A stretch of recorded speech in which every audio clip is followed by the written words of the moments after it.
నిజాం కాలేజీలో డిగ్రీ విద్యార్థుల ఆందోళనలు 14వ రోజు కూడా కొనసాగుతున్నాయి.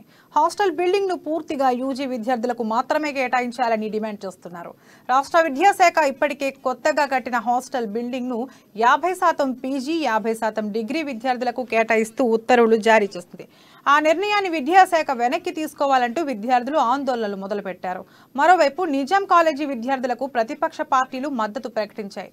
బీఎస్పీ నేత ప్రవీణ్ కుమార్ విద్యార్థుల ఆందోళనకు మద్దతిచ్చారు.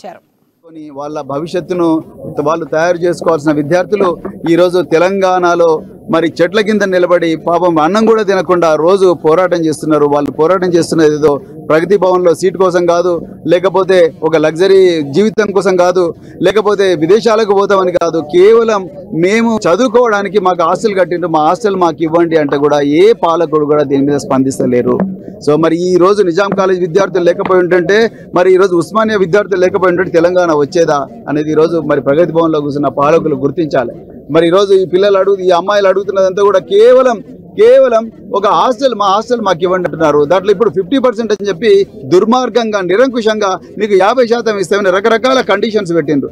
ఏం కండిషన్స్? ఆర్ఫన్స్, సెమీ ఆర్ఫన్స్ 60 కిలోమీటర్ల దూరంలో బయట ఉంటేనే ఇస్తాము, లేకపోతే లో ఇన్కమ్ స్టేటస్, మెరిట్ ఉంటేనే ఇస్తామన్నారు. అసలు మెరిట్ మీరు ఎట్లా నిర్ణయిస్తారు? ఏ విధంగా నిర్ణయిస్తారు? గ్రామీణ ప్రాంతాల నుంచి వచ్చే విద్యార్థులను ఫస్ట్ ఇయర్లో, సెకండ్ ఇయర్లో ఎట్లా మెరిట్ నిర్ణయిస్తారు? అసలు మీకందరికి మెరిట్ ఉన్నదా? మరి ఇప్పుడు ప్రగతి భవన్లో కూర్చున్న వాళ్ళందరికీ మెరిట్ ఉన్నదా? సెక్రటరియట్లో కూర్చున్న మంత్రులకు, ఎమ్మెల్యేలకు